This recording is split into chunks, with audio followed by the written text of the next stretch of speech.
Hola, muy buenas amigos y amigas cinéfilos todos. Sed bienvenidos a 35 milímetros Live, como bien sabéis, una tertulia de cine en la que varios de nuestros compañeros redactores estaremos durante una hora hablando, comentando, debatiendo y sobre todo pasando un divertido y ameno rato hablando del gran mundo del cine y de las series de televisión. En este programa, que es nuestra séptima semana de confinamiento y nuestro séptimo programa, lo hemos querido dedicar a un tipo de cine que, bueno, pues digamos es un cine especial.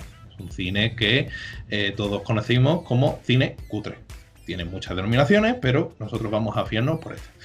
Y exploraremos junto con nuestro compañero Jordi, nuestro compañero Carlos y nuestro compañero Alex, pues distintas películas de este género, distintas producciones, nombres de directores, de actores famosos. Vamos a ver un poquito de todo, que es un tema que a nosotros nos gusta mucho, que dedicamos parte de nuestros contenidos en la página web a hablar precisamente sobre estas producciones y bueno, pues queríamos dedicar un programa a hablar sobre las mismas. Ya os he presentado un poquito por encima, pero bueno, si queréis decir algo vosotros, como queráis. Saludos a todos. Pues empezamos entonces. Antes de nada, a mí me gustaría matizar, si os parece bien, entre los cuatro, un poco el concepto de cine cutre en sí. Para eso, pues, Jordi se ha animado como voluntario para explicarnos un poco las entrañas de este género, o sea, cómo se categoriza, cómo se define, cómo se estandariza, una cosa parecida, ¿sí? Para que más o menos tengamos todo, y vosotros también, pues, una base en la que asentarnos y luego a partir de ahí, pues, ir ampliando pues, los temas a medida de lo que vayamos hablando. Así que, Jordi, cuando quieras, todo tuyo. Vale, todo mío. Lo agarro bien y me atrevo con ello porque la verdad es que nadie se ha atrevido nunca. Eso es algo muy importante. El cine, ¿qué es el cine cutre? Cuando hablamos de cine cutre, ¿a qué nos referimos? Nos referimos a películas que, digamos, que yo siempre las categorizo de dos formas distintas dentro, o sea, como dos subgéneros dentro de lo que llamaríamos cine cutre. Unas son las películas de medio o alto presupuesto, pero que han acabado en un absoluto desastre. Pero absoluto, terrible, catastrófico. Me faltan apelativos. En este, obviamente, el gran exponente es toda la filmografía de ese excelso boxeador, no tanto director, que es Uwe Boll. Pero bueno, de eso ya hablaremos un poco más adelante. Ya hablamos en el podcast, ¿no? Sí, hablamos en su momento de Uwe Boll. Buen amigo nuestro. Sí, buen amigo nuestro y de todos los que le han criticado, sí. Estamos hablando de alguien que, bueno, ha desafiado y ha hecho combates de boxeo contra críticos de cine para defender sus películas. Bien, luego tenemos el segundo subgénero dentro de lo que llamamos cine cutre, que vuelvo a decir, no existe. O sea, realmente el cine cutre como tal es simplemente un apodo, un apelativo que le damos a ciertas películas y a otras no. Que es el cine de muy bajo presupuesto, muy bajo, habitualmente llegando a lo que se suele llamar el género de serie Z, que está hecho así a posta, y que sabe que no va a tener la menor forma de llegar a cierto presupuesto, a cierto público, y al hacerlo, pues directamente hacen películas con lo que pueden, de la forma más chafardera posible, y ahí se abren otros dos ángulos. Que además el cine, el anterior exponente, los anteriores también pueden entrar, que es el cine cutre hecho sabiendo que es cutre y hecho para entretener, y el cine cutre, que es, al menos se intuye que es cutre, que muchas veces no lo sabe, intenta ser más de lo que puede y se pega un sopapo impresionante y encima aburre. Por suerte yo me suelo quedar más con la primera parte, pero tenemos un poco de todo. Y danos unos ejemplos más o menos de cada una de las ramas, Jordi, a ver si por lo menos así no... De la primera rama, del cine de alto presupuesto, pero que acaba en absoluto desastre, pues tenemos House of the Dead. House of the Dead es una película cutrísima en todo, salvo en su propio presupuesto. Creo que fue de unos 40 millones de euros. Fue enorme, de dólares. Fue enorme y, sin embargo, salió una película que era un absoluto desastre. Otro buen exponente de ella, voy a dar dos, es la película Super Mario Bros. Super Mario Bros. Es una película de los 90, es los 90, yo declaro que esa película es los 90 en sí. Curiosamente, es una película muy divertida, pero que a la vez es un desastre en todo. Es horrorosa. Ya he contado más de una vez qué pasó durante ese rodaje, pero wow. Así Curiosamente las dos sobre videojuegos. Sí, es que los videojuegos se han llevado cada palo. Pero bueno, luego tenemos películas cutres con muy bajo presupuesto, muy bajo, pero que buscan entretener, divertir e incluso tomarse un poco a broma el propio cine. Pues tenemos un montón, pero una de la que creo que vamos a hablar después, porque queremos hablar de cine cutre español, es Plan 9. Perdón, Plan 9 del espacio exterior iba a decir. ¡Ay! Perdón, me lío. Aunque esa es un gran exponente del cine cutre aburrido. Plan 9 del espacio exterior es aburridilla. Pero bueno, precisamente porque se cree más de lo que es.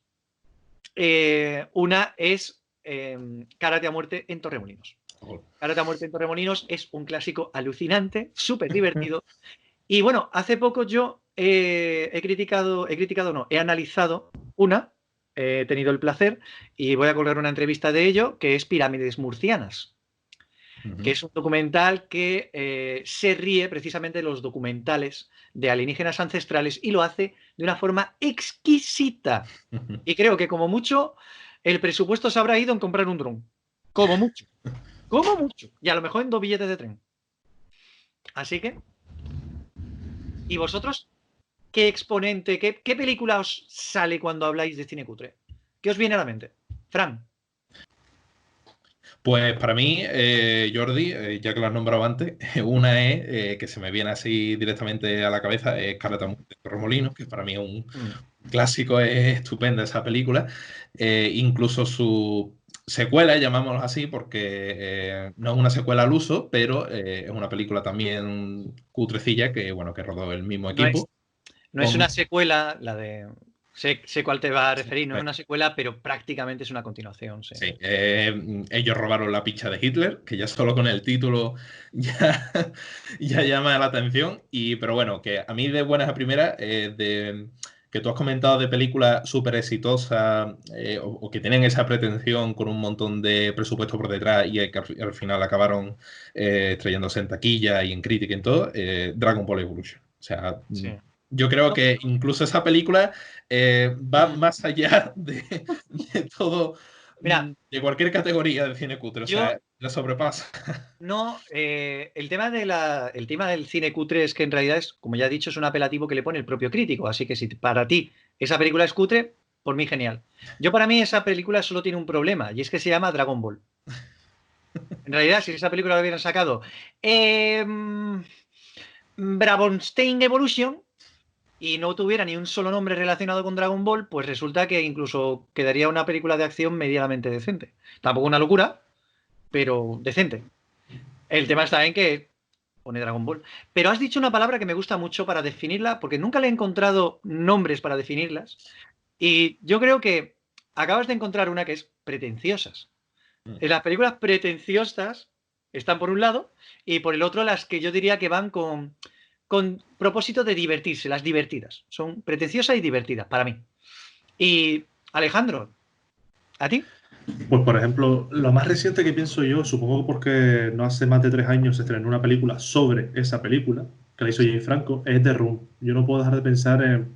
Yo creo que The Room es la película cutre por antonomasia del siglo XXI. Al menos la más referencial, no que se haya hecho, porque de hecho yo nunca me atrevo a decir nada si no he visto todo el cine del mundo. Y creo que The Room lo que tiene es una combinación súper extraña de este personaje que se llama Tommy Wiseau, que aparece de la nada en Estados Unidos, sí, que pone 6 millones de su bolsillo para producir una película propia, que nunca se ha sabido de dónde salió ese dinero, porque era un hombre que estudió en una academia actoral y que poco más, no se sabe de dónde saca ese dinero, y que se produce, escribe, dirige y no sé qué más. Prácticamente toda la película tiene su título. Lo hace todo. Prácticamente. Lo hace todo, vamos, salvo creo que el montaje y la música lo hace prácticamente todo, y la fotografía. También participó en el montaje. Esta fue, no. Robert Rodríguez es un Robert Rodríguez del cine cutre, el Tommy Wiseau. Tommy Wiseau. Para decir que es un Robert Rodríguez de cine cutre, puedes decir que es un Robert Rodríguez. Y punto. Pues sí. Tommy Wiseau fue, con decirte que despidió a todo el equipo de la película, lo despidió 3 veces. Sí. O sea, los temas del rodaje es caótico. Bueno, no tiene por qué liderar a una mala película porque veamos El Padrino 1. Eso sí que era un caos con los productores molestando, con Marlon Brando, con las inventándose frases.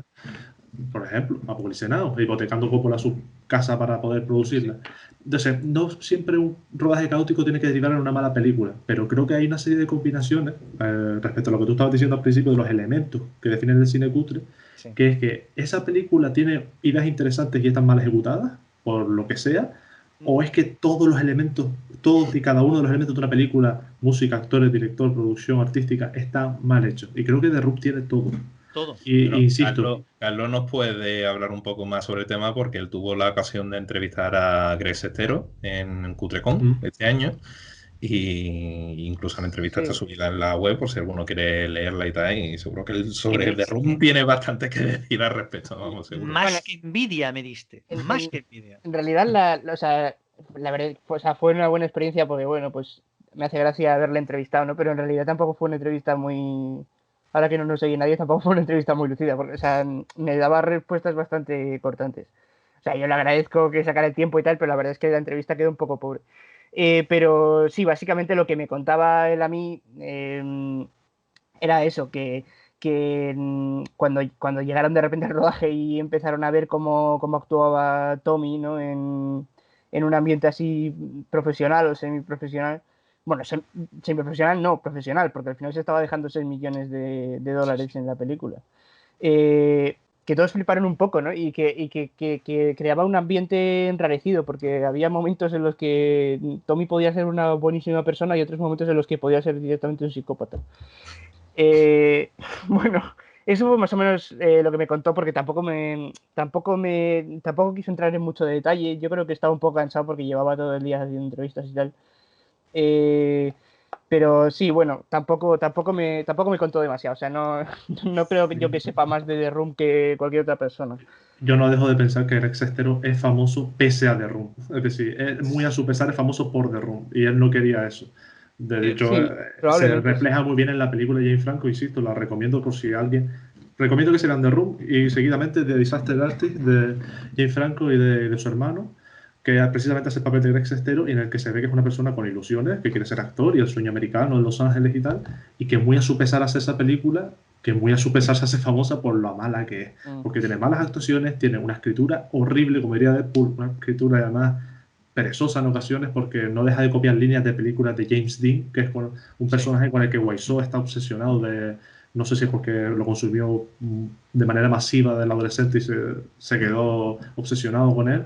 Pero es que directamente, además, una de las frases de la película es calcada, si no recuerdo mal, al Este del Edén, y no deja de ser una película que crea subtramas para cortarlas al minuto, en el que los actores son un desastre, en los que uno solo con ver un frame de la película no solo sabe cuál es, sino que sabe que algo está mal. Sí. Tiene esa especie de magia en la que, además, insisto, se gastó 6 millones para recaudar 1.800, de 6 millones a 1.800 dólares. Yo creo que el beneficio... vamos a llamarlo nulo, y que fue un absoluto desastre, y que con el tiempo de alguna manera se rescató y que se ha convertido en una película de culto por lo mala que es. Y yo creo que sinceramente es la película por antonomasia, al menos del siglo XXI, más cutre y que más adorada es. Bueno, quitando el Sarnado, sí, pero esa es intencionadamente mala. The Room tiene una intención buena. Ojo, ¿no? The Room creo que además tiene un componente bastante interesante, porque normalmente cuando salen películas muy cutres suele ser porque son pretenciosas desde el punto de vista técnico, ¿no? A lo mejor tienen poco presupuesto y quieren hacer una película que sea una invasión extraterrestre, para algo que por definición hace falta un buen presupuesto para poder hacerlo bien, si quieres hacerlo con escenas de acción y todo eso.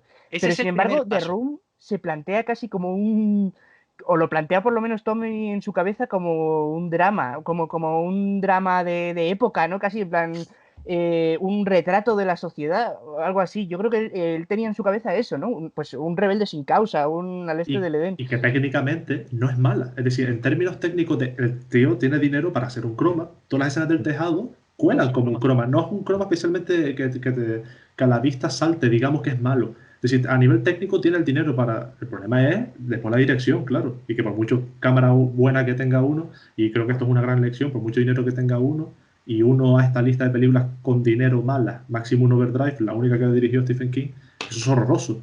Porque eso sí que pueden ser 40, 50 millones de dólares, la verdad es que no lo sé, tendría que mirarlo. Y es una película que es mala. Mala con ganas.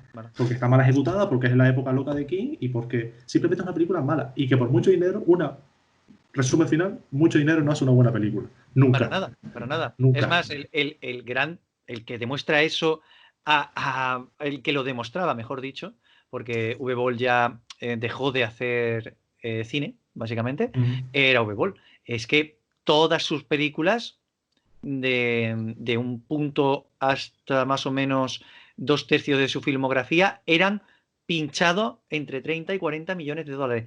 Toda. Pero debo decir un par de cosillas sobre The Room y tal. Primero has dicho que Sarnado, te debo corregir, lo siento, pero dice que Sarnado, que estaban hechas intencionadamente mal. No, eso es todas menos la primera. La primera se hizo viral y explotó de esa forma porque la idea original o sea, era intencionadamente así, pero no era mala. O sea, no era intencionadamente mala a propósito. Era una película de Asylum, que es que las películas de The Asylum son películas muy malas, muy cutres, especialmente a nivel de guión, porque a nivel técnico han llegado a un punto en el que dices, no es tan horrible. Suele ser horrible, pero no tanto. Pero llega un punto en el que casi no ves la diferencia entre las películas que han hecho de Asylum con el propósito de ser cutres y las que no lo quieren ser, pero lo son. Exacto. Y Sarnado, lo bueno es que llega un punto en la saga en el que se dan cuenta de eso, que es muy temprano además, es en la 2, y a partir de la 2 dicen, no, a la locura, nos volvemos locos. Sabemos que somos cutres. Bueno, llegaron incluso a estrenarlas en cine, creo. O sea, sí, ya se han estrenado en cines. Sí. Pero con Sarnado yo creo que sí es verdad lo que está contando Jordi, pero también yo creo que en cierto modo en Sarnado desde la primera ya había un cierto pozo de autoconciencia ya. Desde el propio planteamiento de la película. Es cierto que el valor que tiene luego esa saga no es que ese pozo, eso de autoconciencia que al principio era simplemente un pozo, no un barniz, de repente la autoconciencia se convierte en el epicentro de la saga, ¿no? Entonces, eso es lo que hace. Claro. No del todo. Te digo que si ves Sarnado como un bloque, tú ves Sarnado, únicamente la película de Sarnado, te das cuenta de que no tiene en realidad nada muy especial.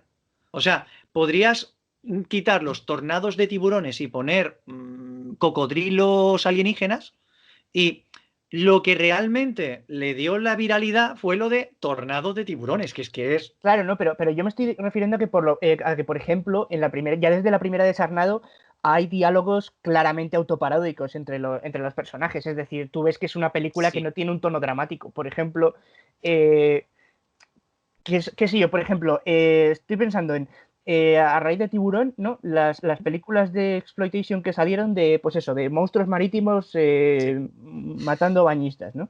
Sí. Tiburón es una obra maestra, evidentemente, una obra maestra que obviamente también tiene un tono dramático. Y luego a raíz de esas salieron, pues digamos, secuelas, pues aunque no necesariamente con tiburones, secuelas con pulpos, secuelas con monstruos raros que nadie sabe muy bien qué son.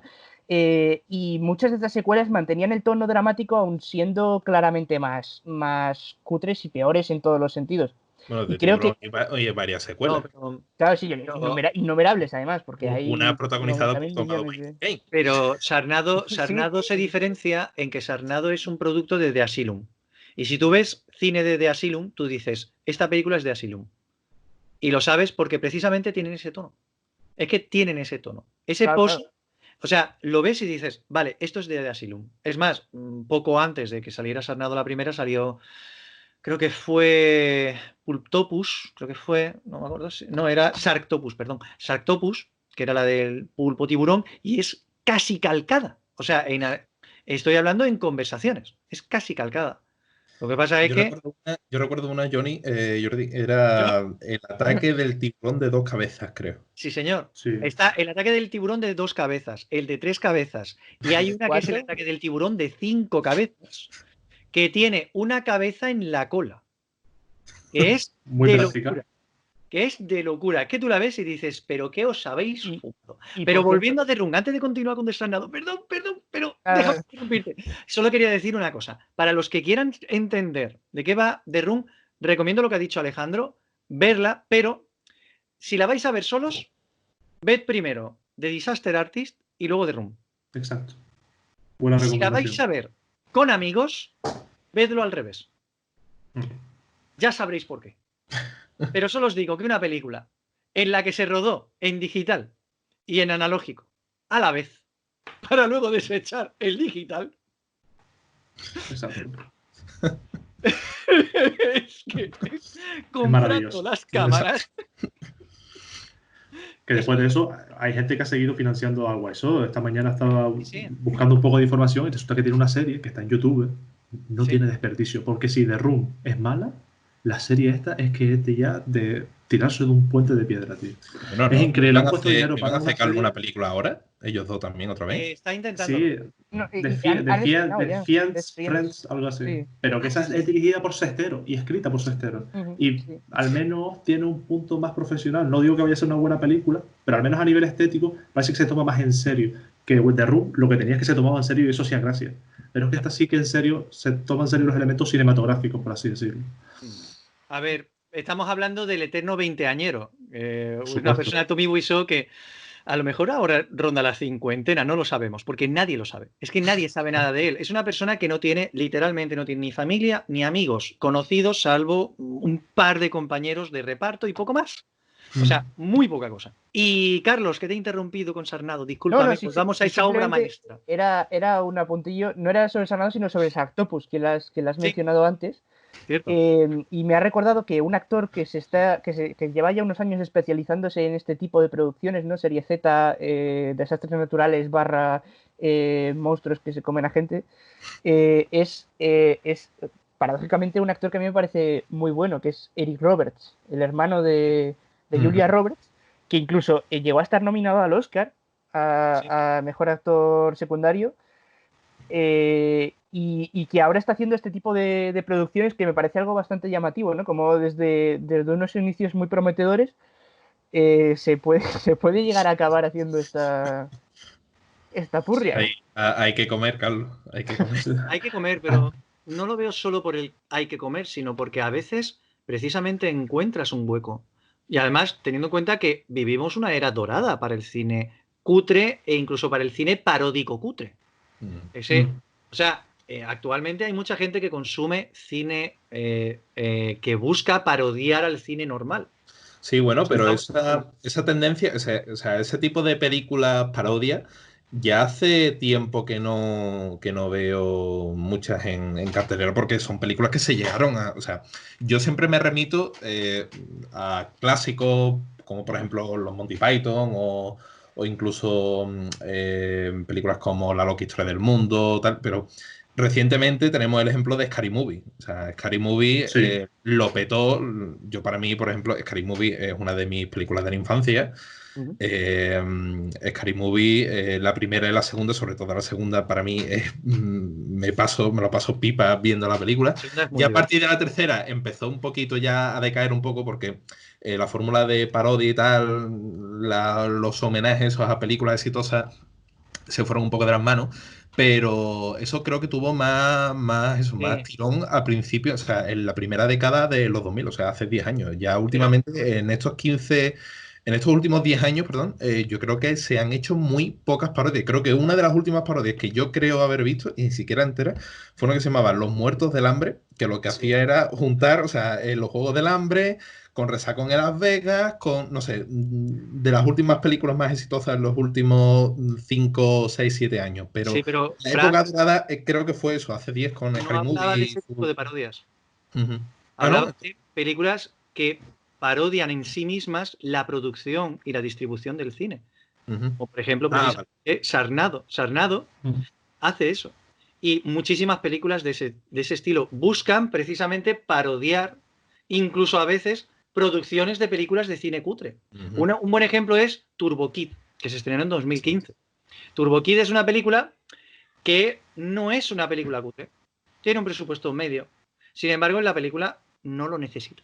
Es que no lo necesita. Y te cuenta una historia bastante divertida, bastante graciosa, sin tomarse a ella en ningún momento en serio. Y eso está muy bien. Y ese es el tipo de cine, digamos, cutre, divertido del que hablábamos antes. Pero no hablaba del cine paródico por el tema de las parodias de Scary Movie, casi 300. No hablaba de eso. Que hay algunas que son muy divertidas y otras son infectas. Pero casi 300 a mí me parece el horror. A mí no, o sea, no te metas con casi 300, tío. O sea, No. yo pagué Es la para mierda, ver casi Fran. 300 en el cine, ¿vale? Y me enorgullezco de ser una de las pocas personas que han ido a ver casi 300 al cine. O sea, a mí me parece el sumum de las parodias de los 2000. O sea, ya a partir de casi 300, o sea, porque las películas estas con subtítulos movie, o sea, están Movie, como es lógico, está, bueno, aunque el título de casi 300 es Meet the Spartans en inglés, están Super Hero Movie, están Date Movie, Epic Movie, Disaster Movie, o sea, un montón. Pero Movie, el sumo es casi 300. O sea, como esa parodia, ninguna de esas peores, vamos. Y es yo no dejo de pensar que el cine cutre creo que es un tema más clásico de la gallina y el huevo. Yo creo que el cine cutre que primigeniamente existió no deja de ser una deriva de un género de explotación del momento que se hacía con una producción que de repente, por ejemplo, vamos a poner Espartaco, una superproducción de Hollywood en la que hay mucho dinero metido, hay muchas estrellas, está Kirk Douglas. ¿Cuántos peplum vimos después con un presupuesto horroroso, sobre todo en Italia, que dejaban muchísimo que desear? Es decir, yo no dejo de pensar que el cine cutre primigenio es aquel en el que intentaba imitarse y ganar dinero con una corriente artística de moda, como podía ser el peplum, el western, que después estaría, por mucho que nos gusta a Carlos y a mí el spaghetti western, hay que admitir que el spaghetti western, si algo tiene, es un componente cutre, pero porque no tenían dinero para financiar muchos elementos cinematográficos. De hecho, Ale, en el programa de Semana Santa, en el especial que hicimos de Semana Santa, hablé yo de un poco del cine exploitation tirando por peplum y durante el programa pues comentamos que de películas sobre mitología clásica, sobre personajes como Hércules, Jasón, se hicieron en total 25 películas durante, o sea, en un margen de tiempo de unos 10 años se hicieron 25 películas solo sobre Hércules. O sea, es como si tuviéramos ahora, o sea, el peplum en esa época fue como el cine de superhéroes ahora. Exactamente. Es como si tuviéramos en 10 años 10 películas de Iron Man. O sea, es que es brutal.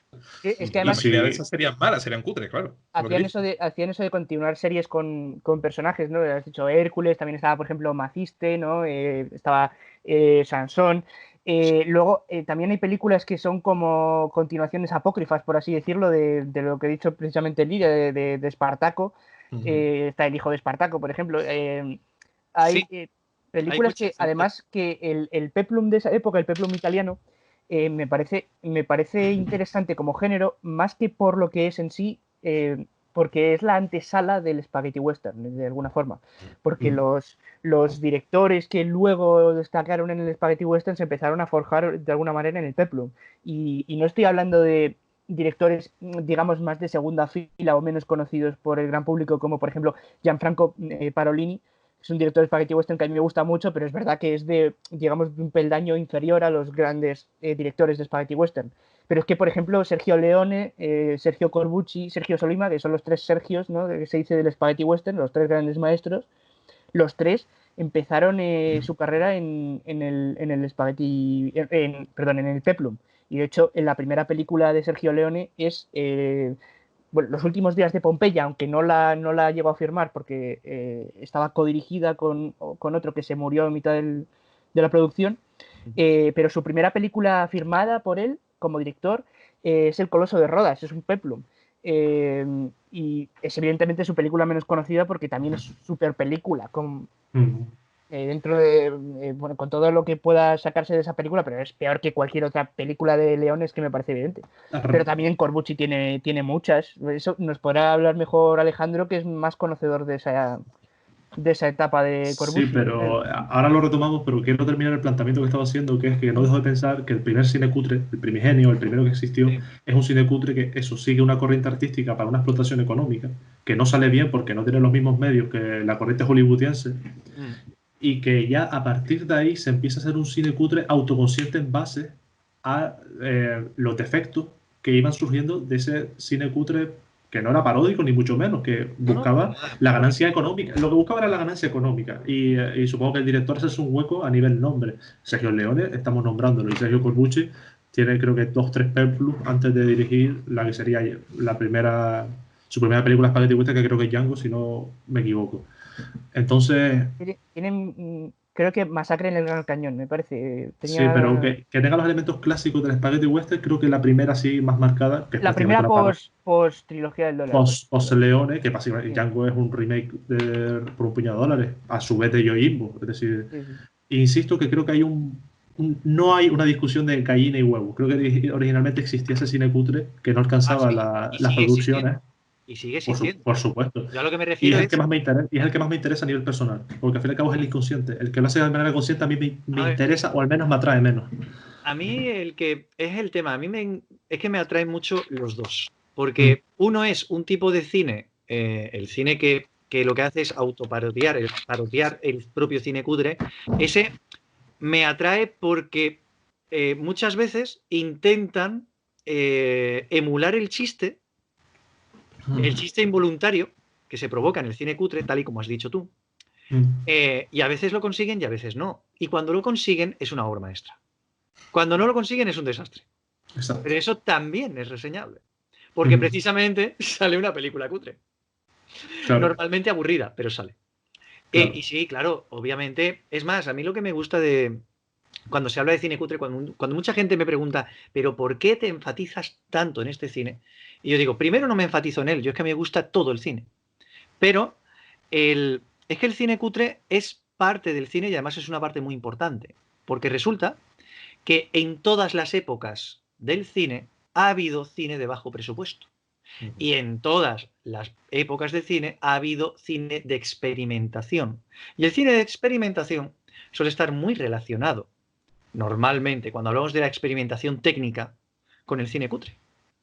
Porque precisamente lo que decían es, no podemos destacar de ninguna otra forma que sea con una historia loca, con un guión desastroso, pero nos da igual.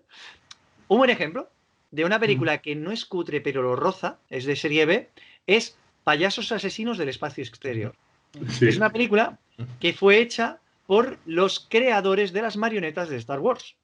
Uno, el hermano, fue guionista y el otro director. Y es una película que tú la ves, te descojonas vivo viéndola, te partes viéndola, pero no tiene nada bueno, salvo las marionetas, que son geniales. Son, pero Eh, geniales, son para decorar. lo que decía era Jordi de un poco de buscar la innovación técnica dentro de este cine de serie B, ¿no? Sí. Como una forma de apoyarse en algo que, digamos, disimule las carencias evidentes que tiene este tipo de cine por su propia concepción. Sí, Y me parece siempre, muy al menos interesante, intentarlo. Al claro, menos claro. intentarlo. Pero me parece muy interesante porque lo cierto es que dentro de la serie B es cierto que hay otras películas que no hay por dónde cogerlas, muchísimas. Pero hay muchísimos, yo creo que prácticamente la proporción es de que prácticamente, pues yo diría que un tercio de las películas de ciertas etapas históricas de la serie B Sí, tenían al menos elementos interesantes, desde el punto de vista técnico, digo. Especialmente desde su germen, ¿no? Por ejemplo, retomando, por ejemplo, el tema del peplum. El peplum es un género que, por ejemplo, desde el punto de vista narrativo, ¿no? Del guión, tiene unas carencias muy claras que además el espectador puede ver desde el principio dónde están, ¿no? Y que son carencias que comparte prácticamente todas las películas del género. Pero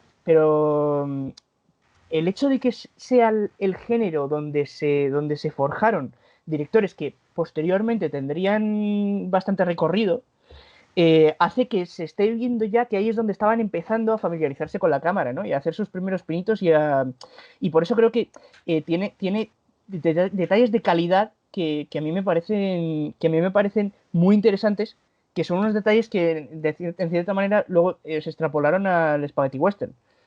Sí. Hombre, yo creo que Sergio de Leone, el éxito a nivel. Porque es decir, Sergio de Leone no está contando una historia nueva, y de hecho es una historia. Diría que es la historia de las más remaqueables de la historia del cine. Esa de un forastero que llega a un pueblo con dos bandas enfrentándose, eso se ha hecho para ti por pasiva. Y una de mis favoritas, y siento decirlo, es aquella que hace Bruce Willis. Esa es de mis favoritas. No recuerdo el título ahora, pero vamos, que es El una último película hombre, ¿no? excelente. El último hombre de Bruce Willis, gracias, Carlos. Y no dejo de pensar que Leone, la innovación artística que tenía en el momento, que eran esos planos súper cerca, esos zoom, que lógicamente eran zoom de cámaras malas, que no podían hacer un zoom progresivo, como lo hacían las de la industria en aquel momento, y de repente eso es un éxito, porque es algo diferente. Es muy diferente a lo que se estaba haciendo Ford, que ya estaba prácticamente retirado, y Hawks, que ya no estaba haciendo más western por aquella época.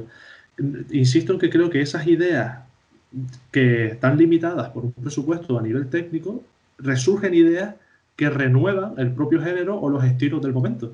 Y yo creo sinceramente que Sergio Leone no estaba pensando esto es lo que necesita cine ahora, sino que simplemente es lo que tenía a mano y eran sus fetiches y los planos que él tenía en su mente que estaban mal ejecutados. Entonces, ¿hasta qué punto el cine cutre puede derivar en una corriente o en un estilo interesante? Cuando al principio no tiene pinta. Yo creo que tiene mucho que ofrecer en ese sentido.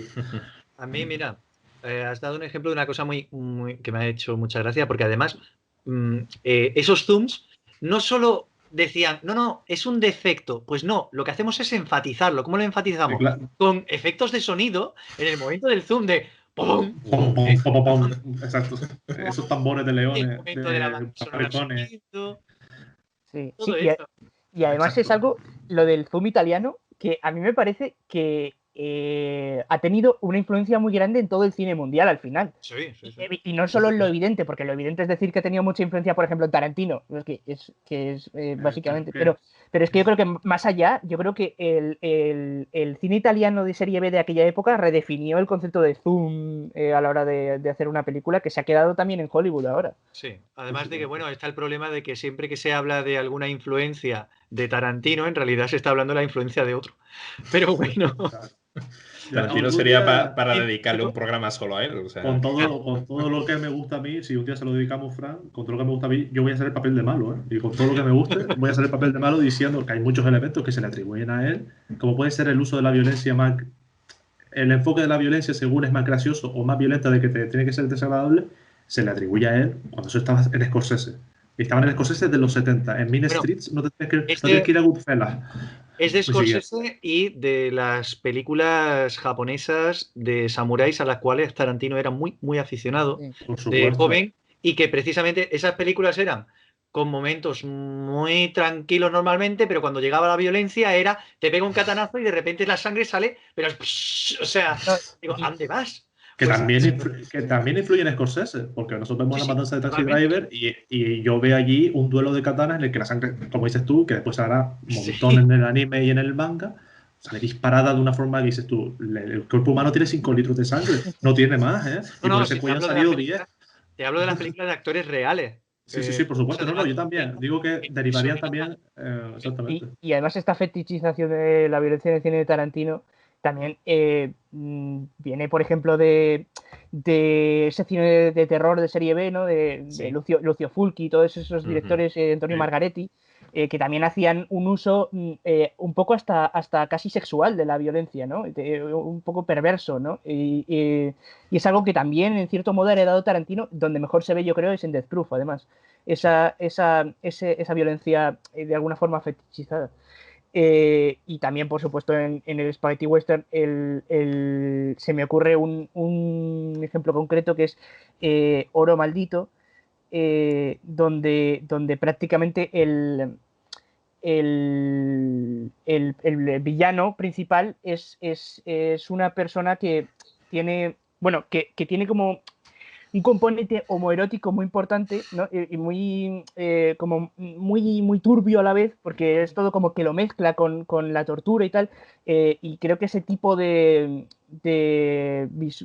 visualización macabra de la violencia es algo que ha heredado Tarantino, muy Pero que ha claramente. heredado desde el giallo. Es decir, y Ujú. volvemos a Italia. Yo no sé por qué Italia tiene ese componente tan paródico de la industria, pero es que todo eso viene heredado del giallo. Es porque El giallo, también. el giallo tiene esa sexualización y fetichización y ese uso de los colores especialmente también, pero tiene esa fetichización de la sexual que no se encuentra tanto en el cine Tarantino. En realidad se encuentra en Death Proof, pero a modo parodia. Sí, sí. Ujú.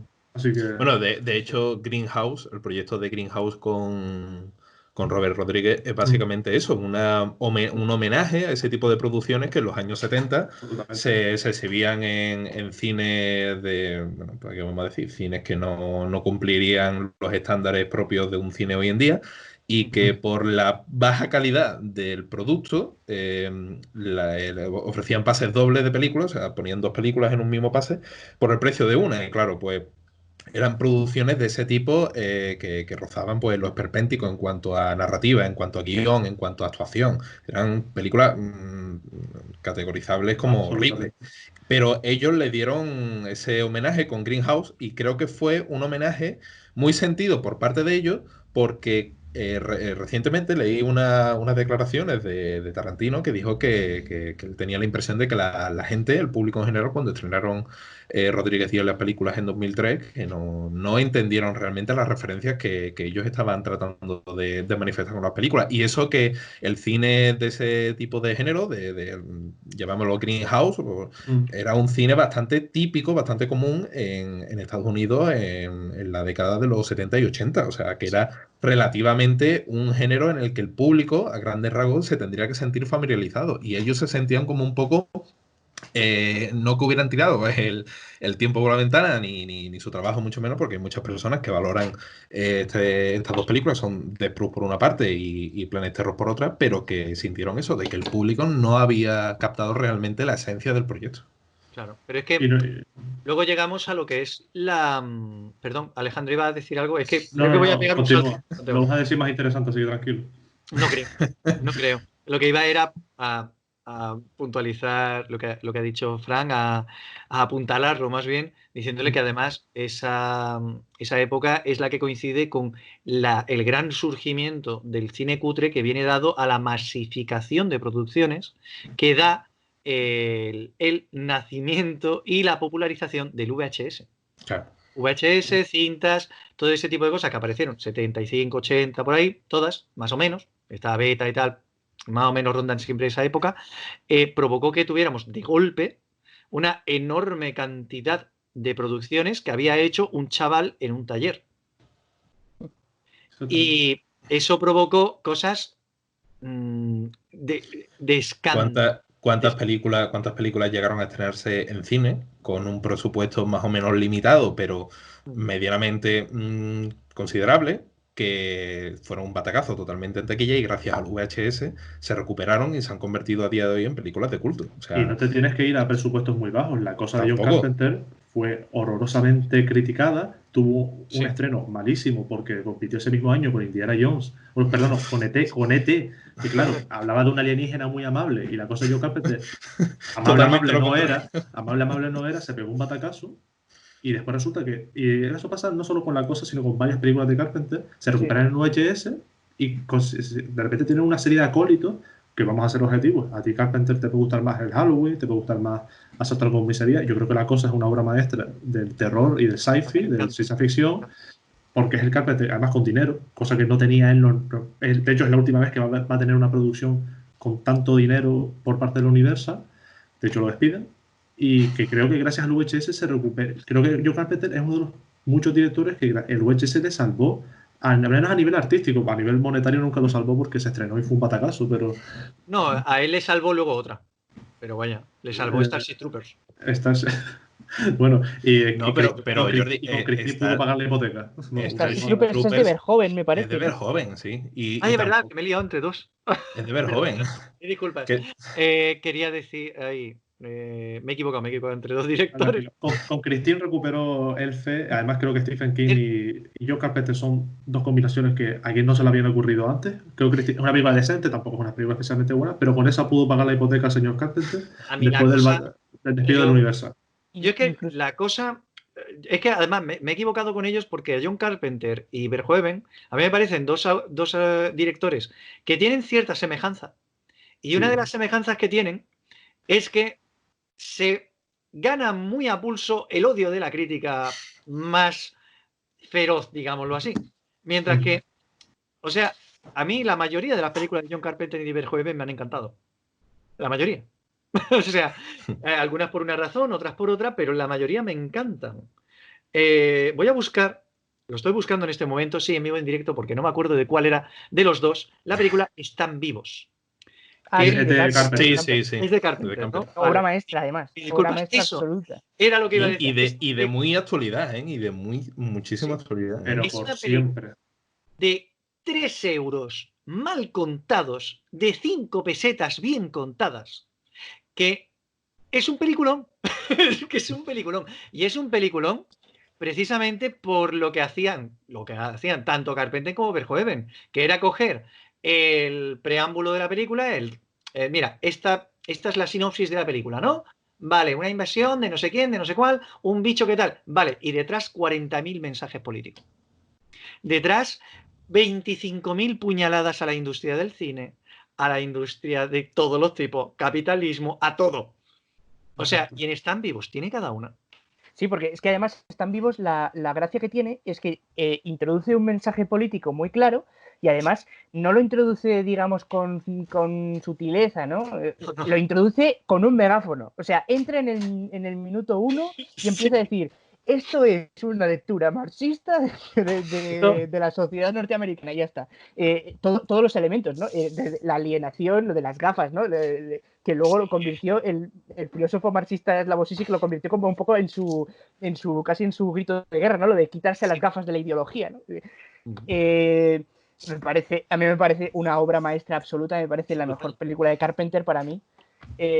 Y en general creo que lo que dice Lidia de Carpenter tiene un componente o un origen, más que nada, de serie B, o sea, muy claro, además. Incluso estilísticamente solo hay que ver Rescate en Nueva York. Rescate en Nueva York. Incluso las películas de Carpenter que no son serie B por dinero, digamos, son serie B por concepción, por producción, por alma. Es que Carpenter es un gamberro en la cámara.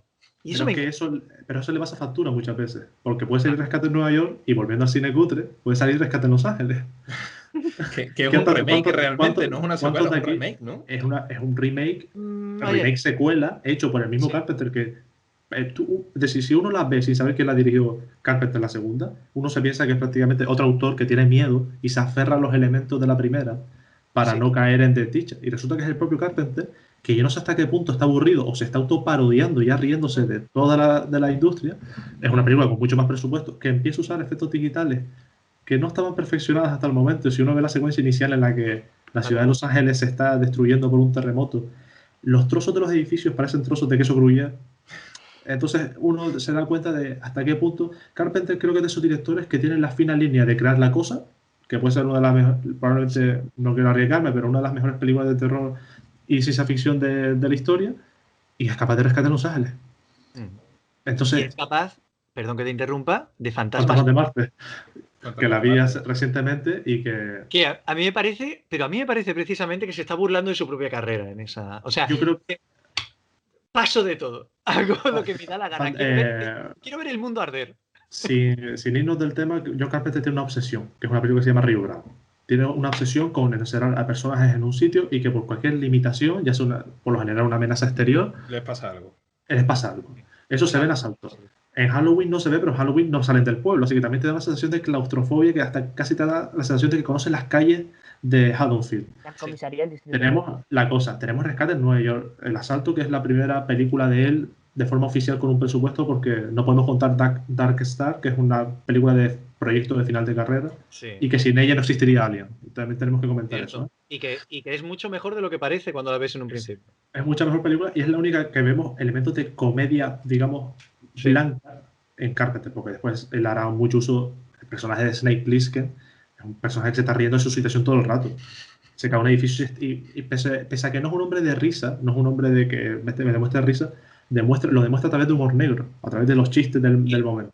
Y la enorme influencia que tuvo, porque ese personaje fue el que claramente basó a otros muchos personajes del cine y del videojuego. Solid Snake es que lo dice hasta el nombre.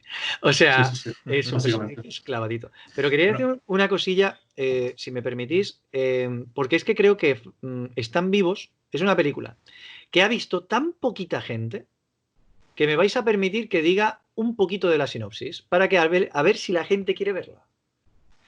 A ¿Me ver, parece? estamos hablando de una película en la cual un hombre tranquilo, normal, no tiene nada de raro este hombre, encuentra unas gafas de sol, le gustan y se la pone. Esas gafas de sol le permiten ver, digamos, cómo es el mundo tras la cortina. No voy a decir nada más. Mi escena favorita de la película es ese momento en el que él ve un cartel de publicidad, se pone las gafas, ve el mismo cartel y se ve un mensaje maravilloso. Obey, ¿no? Obedece era, ¿no? El famoso Obey que vemos en las camisetas, No, exactamente. Obey era en las camisetas o en el periódico, creo que era. Puede ser. Sí, Por ahí en estaba. el cartel, en uno de ellos al en el menos pone dinero, ¿no? Cásate y reprodúcete. Eso Y es, en el- cásate y reprodúcete. Y en y el dinero ponía, este es tu Dios. Exacto. Estudio. Exacto. Pero bueno, Y vamos a en otro- cortarlo aquí para no hacer Sí, mucho sí. spoiler, pero Sí, me bueno. uno a la causa de Jordi para recomendar desde aquí que no es una película de cine cutre, porque yo creo que hay una producción sólida que ni en el guión ni en lo técnico, pero Para que nada. creo que es más importante que nunca en una situación como la que estamos. Es una película independiente. A mí Igual me gustaría. Sí, Jordi. Sí, sí. No, te Ah, toca. No, no, Venga. no. Habla y termina y sigue. Que siempre interrumpo yo. Bueno, que me encantaría que la gente se apuntara a una película que hablamos de ella en el podcast y que creo que a Carlos aquí presente le gustará mucho si la ve, que es Holocausto Samurai. Hablamos de ella en el Es podcast verdad, de sí. ella, que se llama también El Samurái de las 6 cuerdas. Es una película que mezcla apocalipsis estilo Mad Max, western y musical. Es muy curiosa, ¿eh? Yo Ojalá. cuando busqué los audios en su momento y vi el tráiler en YouTube, me quedé. Es una película maravillosa. A mí me la recomendaron, me dijeron, por favor, míratela, porque es que no sé si es cutre o no, pero para tu sección creo que puede ir. La vi y yo diciendo, es que yo no sé tampoco si esto es cutre o no. Me puse a buscar información de ella y resulta que había ganado el Festival de Sundance, Wow. siendo una película Sí. ojo, había ganado el Festival de Sundance una película hecha con metraje reciclado y donado y con cámaras de 8 milímetros que la película aparece de los años 90 y está rodada en 2008. O sea, Es reciente, vamos, tiene unos 10 años o poco más. una película que solo se podía rodar los fines de semana porque un niño, que era parte de los protagonistas, tenía que ir a la escuela. Buscar el tráiler, por Bueno, favor, porque ese- yo ese cuando lo vi. Ese concepto de película me recuerda un poco también a la ópera prima de Robert Rodríguez, que es El Mariachi, que es Oh, una película que sí. está rodada con aproximadamente $5.000, $7.000. mil arriba, mil Perdón, abajo, ¿no? que paga la 7.000, puntilla. $7.000, que eso es nada, o sea, eso es nada, para hacer una película de acción encima, o sea, Nada. solamente nada, o sea, esa película era con una cámara alquilada y un carrito de la compra, que era lo que utilizaba para hacer los travelings, ¿no? Y todo el resto es todos los actores y los extras son gente que se encontraba por la calle y le decía, oye, ¿tú quieres salir en una película?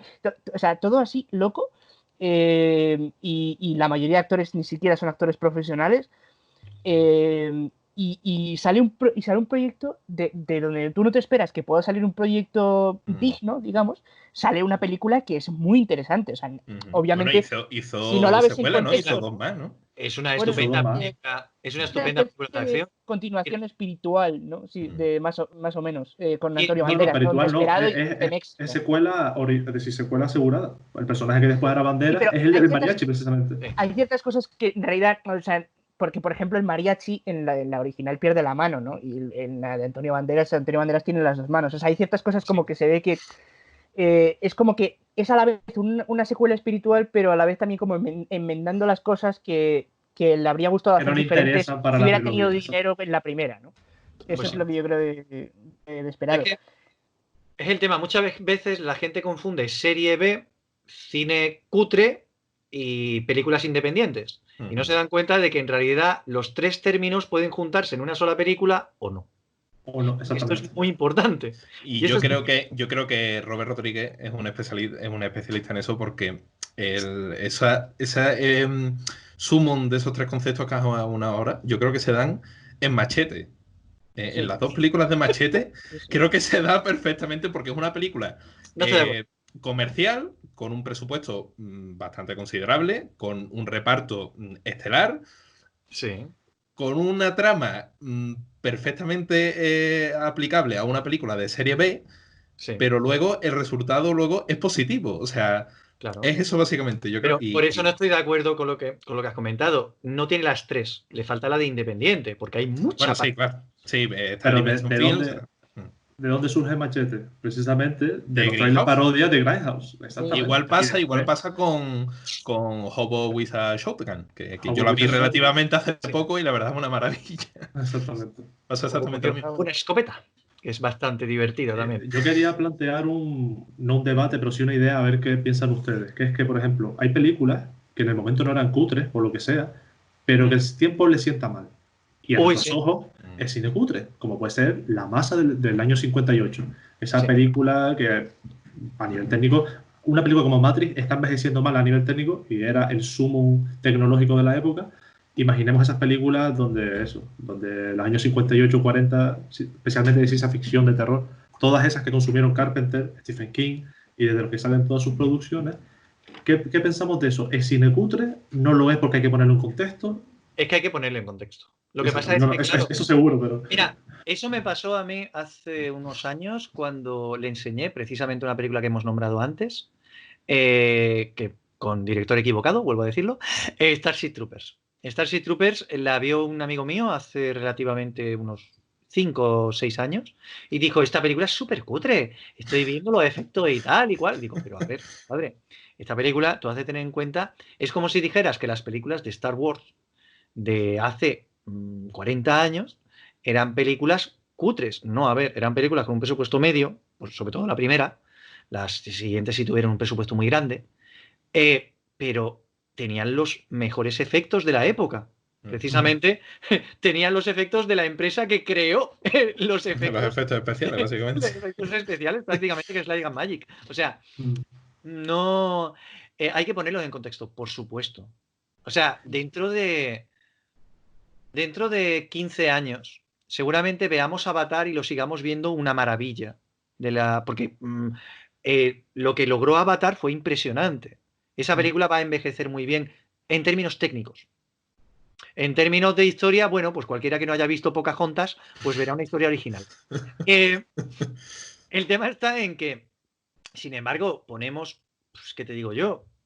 Pues sí, precisamente como ha dicho Fran, Matrix, que es una película que va envejeciendo, conforme más envejece, pues envejece peor que otras. ¿Y qué le vamos a hacer también? Sigue Sí, siendo no se una... le puede hacer nada. El concepto que digo yo es, hay que contextualizar todo, absolutamente. Lo que no Totalmente. podemos tampoco es analizar una novela del siglo XVI y decir, joder, qué machista. Claro, es que estamos en una sociedad machista. Y lo que hay que hacer precisamente es verlo y decir, no volvamos a esto. Claro.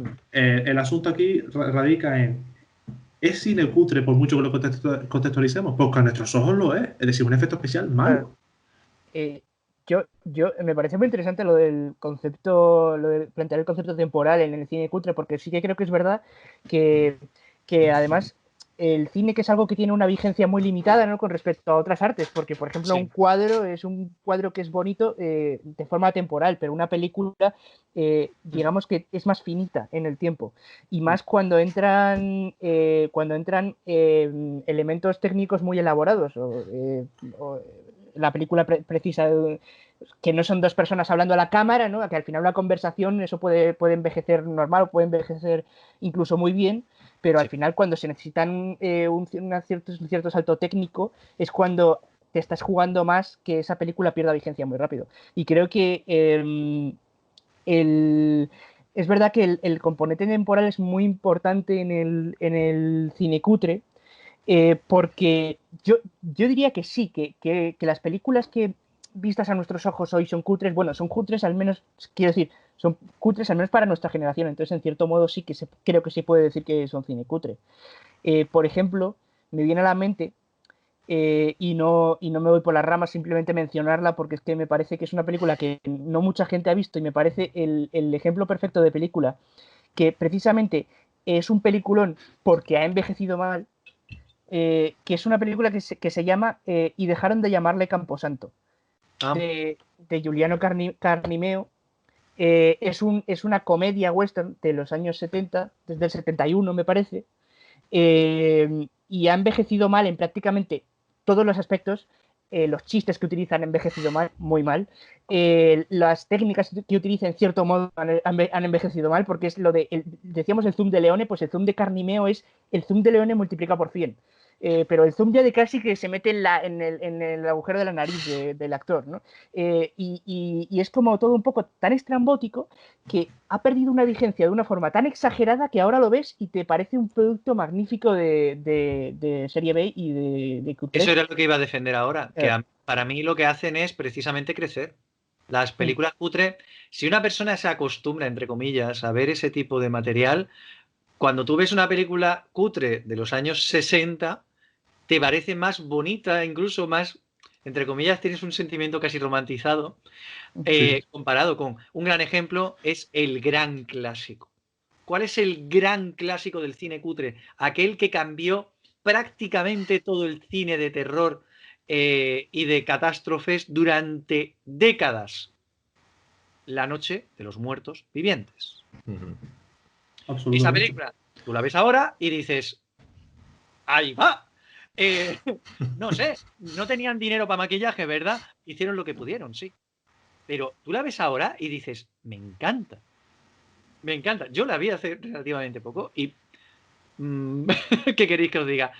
Me encanta. Y me gustaba más incluso que algunos de los remakes que han hecho de ella hace muy poquito, respetando todo, porque hay que decir que los remakes de la obra de Romero suelen respetar mucho las cosas. Pero estamos hablando de una película que no solo era cutre, sino que sentó las bases para miles y miles de películas cutres y decenas de películas no tan cutres, al menos en pasta.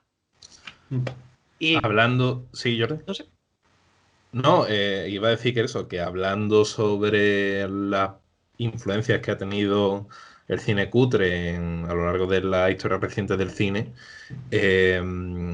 todo hay que decir que, por ejemplo, viniéndonos ya al territorio patrio, o sea, aquí a producciones españolas, de cine español y tal, muchos de los directores españoles que hoy en día son punteros, que están incluso trabajando en Hollywood y sus películas pues son bastante bien consideradas tanto por el público como la crítica, basan, o sea, su escuela, por así decirlo, sus películas a las que se hacen referencia y tal, son de directores que aquí en España pues tuvieron, hicieron películas de ese calibre, de esa categoría, que no fueron del todo consideradas como... O sea, no fueron del todo valoradas en su momento, pero ahora, pues, llegan esta gente, los homenajean y de buenas a primeras, pues, lo triunfan. O sea, por eso digo que realmente es muy relativo a la hora de considerar que es cutre o no, porque después lo que a uno le parece cutre, a lo mejor para otro le parece una genialidad y luego, pues, coge una cosa de uno, coge una cosa de otro y de ahí sacan maravillas, o sacan por lo menos producciones que sí son consideradas producciones de calidad y se dan tanto en nuestro cine como en el extranjero, en el internacional. Yo creo que podemos estar de acuerdo. Y al revés también, por... me refiero de una película buena hacer exploitation y hacer prácticamente copias calcadas, pero malas, ¿no? Uf. Yo creo que podemos estar de acuerdo en que... Tía, no te estoy mirando. Yo creo que podemos estar de acuerdo en que el cine cutre nace con la muerte del Hollywood clásico. Porque hasta entonces las producciones eran contadas y eran bastante... Hombre, vemos los presupuestos ahora no eran para tanto, pero para la época entonces, quitemos la inflación, Es decir, no dejemos de olvidar que la película más taquillera del mundo no es Endgame, es lo que el viento se llevó. Hay que hacer los términos económicos, y supongo que es por defecto profesional, bien, hay que quitarle el efecto inflación y darse cuenta de que no es así. Yo creo que desde que más de uno pudo ponerse una cámara en el hombro y hacer su producción, y no digo con una cinta VHS en los 80, digo en los 60, que yo creo que es el inicio de todas esas corrientes que intentan parodiar lo que ya pueden hacer y antes no podían, porque no hay parodias de Casablanca. ¿Por qué no hay parodias de Casablanca? Porque nadie tenía dinero para comprar una cámara. Cuando Hollywood empieza a relegar, y un poco yo creo que también el mundo empieza a ganar un poco de capacidad monetaria después de la Segunda Guerra Mundial, yo creo que es cuando empiezan a poder también hacer sus trabajos de forma más limitada. Y desde que se empiezan a disgregar las producciones, y no todo es Universal, Warner y tal, sino que empiezan a disgregarse en entes independientes, que es lo que conocemos comúnmente como cine independiente, creo que es cuando empiezan todos esos elementos a conjugarse. Y no dejo de pensar que en los años 60-70 tiene casi más influencia esa corriente de explotación que la corriente hollywoodiense. Ah, o, al sí, menos por o supuesto. al menos tiene un gran componente. Hasta, Porque, no. Y eso precisamente, te lo completo, precisamente es lo que provoca la parte de los 85-90, que es ese momento del cine en el que dicen las distribuidoras, es que no tenemos otra forma de parar esta marea que unirnos a ella. Y empiezan a sacar películas de acción como churros, pero como churros, o sea, que eran absolutamente caóticas en todo. Eran películas que se basaban, muchas de ellas, en el cine cutre de una forma u otra. Había muchísimo cine de desastres, había de todo en eso. O sea, precisamente es tal y como dices. Yo creo, estoy totalmente de acuerdo, de que precisamente se conjugó lo que comenté antes de la posibilidad de poder sacar esas producciones que se hacían en un taller o se hacían con 20 personas, con la posibilidad de poder llevar a cabo esas producciones. Ocurrió las dos cosas al mismo tiempo. Y sobre todo en Estados Unidos, pero en Europa, hasta los años 60, 70, teníamos una producción, bueno, mucho más que digo, hasta los 80, 90, teníamos una producción ínfima. Es más, en toda Europa y en toda Asia, comparada con Estados Unidos. Y curiosamente eso provocaba que hubiera muchísimas películas de bajo presupuesto. Exactamente. Y de hecho, hablando de lo que ha traído Jordi, ¿no? de la serie B europea en los años 60, ¿sí? Yo quería hablaros brevemente de una película que he encontrado, que yo no la conocía, la he encontrado estos días y me parece maravillosa y creo que vais a flipar. Así que os insto a que flipéis conmigo porque yo estoy flipando con esta película. Flipemos, por favor. Flipemos. Vale, antes de decir el nombre de la película, contaros un poco más de ella, os voy a, con un par de frases, deciros de qué va la película, ¿no? La película va sobre un médico que se ve involucrado en una conspiración de una gran corporación malévola que quiere, bueno, pues básicamente controlar el mundo, ¿no? Lo de siempre. Lo de siempre. Se menciona a lo largo de la película que este médico es hermano de un famosísimo agente secreto. Nunca se dice el nombre del agente secreto, supongo que por razones de copyright, pero se dice durante toda la película que este médico se repite muchas veces, además. Se hacen muchísimos chascarrillos con esto como para dejar muy claro que es el hermano de un famosísimo agente secreto. Incluso hay una escena que dicen, usted es hermano del agente 00, y antes de que diga el 7 le interrumpe y dice, sí, ya sé quién es mi hermano, no sé qué. Y el nombre del personaje de este médico es casualmente el mismo nombre que el nombre del actor, o sea, no cambiaron el nombre. O sea, que por lo menos por nombre se interpreta. Eso siempre es una buena señal. ¿Y sabéis cuál era el nombre de este personaje y de este actor? Neil Connery, hermano pequeño de Sean Connery, que salió ¿Cómo la ha ido enarbolando? ¿Cómo la ha ido metiendo? ¡Ay, va Dios! Bueno, ¿cómo se llama la película, Carlos? El título de la película, recordemos, Apuntan. Neil Connery, hermano pequeño de Sean Connery. La película se llama Todos los hermanos eran agentes. ¿Todos los hermanos eran agentes? O sea, ¿de verdad existe esto y yo me lo he perdido? Te lo juro. Y además la he visto hoy y debo decir que no es tan mala como cabía esperar. Como ¿Es mala? A ver, no. Es mala. Pero no tan mala como a lo mejor podría esperarse. Italiana. Y es, por supuesto, italiana. ¿Y sabemos si los dos hermanos se hablan desde entonces o hubo problemas? No lo sé, pero luego tampoco hizo mucho más cine, porque él no era actor, Neil Connery no era actor. O sea, le trajeron de Por su Escocia apellido, a ¿no? Italia Por su apellido. exclusivamente por esto. Porque un director, creo que era Terence Young, lo había escuchado en la radio escocesa en un debate sobre sindicatos o algo así.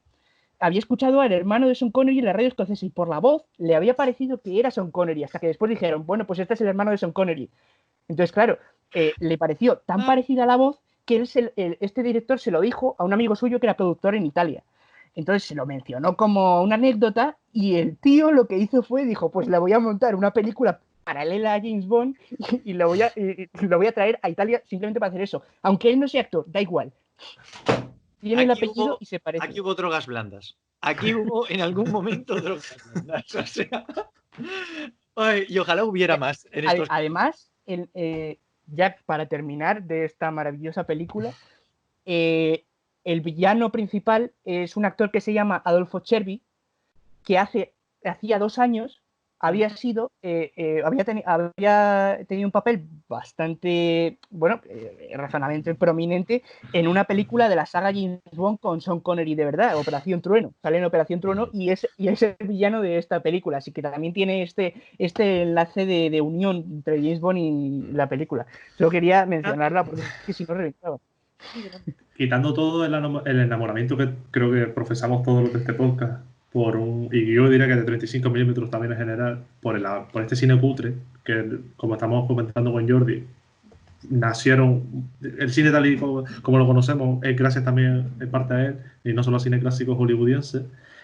No dejemos de pensar que el cine cutre, todas esas corrientes de explotación que no llegaban a la corriente mainstream, eran odiadas. Es decir, nosotros las amamos ahora y se recuperaron en VHS, como comentábamos, pero que eran denostadas y que eran de una forma insultada, y no hay que irse muy lejos. Y Tarantino lo parodia en Once Upon a Time in Hollywood. Hay un diálogo en el que DiCaprio, que Rapid le dice, pero ¿qué problema hay en ir a Italia a grabar western? Y el personaje de DiCaprio le dice, porque Tarantino ahí es listo y quiere enseñar que sí, a mí me gusta mucho y a todos ustedes les gusta gracias a mí. Pero es que esto se denostaba. Y el personaje de DiCaprio dice, pero tú has visto un espagueti western, pero eso es horroroso, eso es una farsa, eso es que no hay quien se lo trague, eso es una bajeza. Es decir, no dejemos de pensar que el cine cutre es lo que es ahora por la visión que tenemos y por lo que lo hemos consumido a partir de los 70, 80, pero que era una bajeza y que era una rareza y que no era muy denostado por la cúpula de Hollywood en aquel entonces. Es que además, eso me encanta, esa parte de Once Upon a Time in Hollywood me encanta porque ahí Tarantino demuestra varias cosas. Y la primera es valentía. La segunda es lo intocable que se sabe. Porque sabe que aún hoy la gran crítica de Hollywood y sobre todo los grandes magnates de Hollywood, que están bastante relacionados, todavía pueden molestar mucho si le apetece. Y un gran caso que yo siempre remito a esto es Shyamalan, o Shyamalan, no sé cómo se pronuncia, Sí, lo siento. Shyamalan. Que es una persona que pasó de hacer peliculones a hacer horrores, todos. Y diréis, ¿casualidad? No lo creo. ¿Por qué? Porque eso ocurrió justo después de que se estrenara una película llamada La joven del agua. Una película en la que un crítico de cine... Un crítico de cine no acaba muy bien y además sus ideas tampoco. Qué casualidad. Esa película, que a mí me parece buenísima, es buenísima, a mí me parece buenísima, fue denostada de una forma impresionante por la crítica en Estados Unidos, lo hundió, pero hundirle, y que sin embargo, y que incluso, curiosamente también, otra cosa que pasó con eso, esa película fue vendida como película de terror en otros países. En vez de ser lo que es, os aviso, que lo sepáis de antemano, La joven del agua no es una película de terror, es un cuento. Sí, un cuento de fantasía.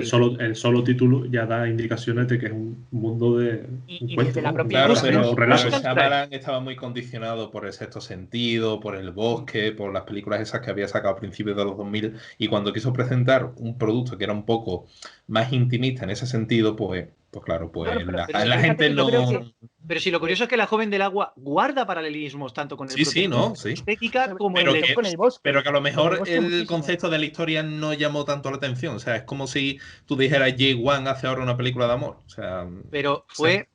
fue la única razón por la que fue así, fue por la masacre que le hicieron en la crítica. Ujú, ujú. Sí, Y y eso además creo que Carlos estará de acuerdo conmigo, no lo sé. totalmente. La joven del agua a mí me parece la película, junto con El bosque, me parece la película más interesante de M. Night Shyamalan. No, o sea, no estoy diciendo la mejor, a lo mejor. Yo creo La que que más es la me más gusta, suya. probablemente sí, junto con El bosque, las dos me gustan prácticamente a la par porque me parecen dos películas grandiosas. Sí. Y además me parecen sus dos películas más interesantes por cómo plantean este tipo de fábula, ¿no? De fábula para adultos, un poco alegórica también. Me parecen dos peliculones. Y además, debo añadir que La joven del agua me parece la mejor interpretación de la carrera de Paul Giamatti junto con Entre copas.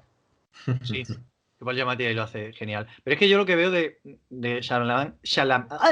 lo sé traducir, no lo sé pronunciar, de este director indio, es que son sus películas más suyas, son más propias. Tanto El bosque como La joven del agua son suyas en todo concepto. Y en el mundo de la crítica muchas veces ocurre eso. Decir que una película, es más, nosotros conocemos profesionales de la crítica y no tan profesionales que solo pueden ver cine de cierta capacidad, de cierta calidad, porque solo existe cine, ¿verdad? Y yo creo que eso es un poco hacer esto. Te ciegas.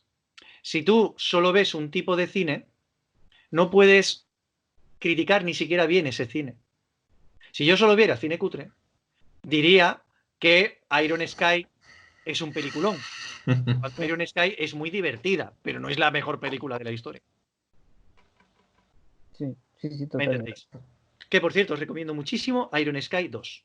O sea, Esa es la que Hitler sale montado en un tiranosaurio gigante, una cosa así. ¿Sí? Bueno, yo quería hacer un pequeño, no inciso, pero bueno, quería en todo caso terminar el programa de hoy hablando un poco, o sea, hemos hablado de cine italiano, de cine americano, de cine japonés, de cine de todas las partes del mundo menos del cine español. O sea, y aquí en España, aunque hemos nombrado ante un par de producciones por ahí, también hay un pequeño grupo de directores, como dije antes, que sentaron bastante bien unas bases en el cine español actual en cuanto a producciones de género fantástico, género terror, género gore, que dentro de nuestro país no están tan bien considerados como por ejemplo en otras partes. Y quería eso, puntualizar un poco sobre no lo considero en sí como cine cutre en sí, porque las películas, o sea, hablo de una época en la que en España pues estaba la dictadura de Franco y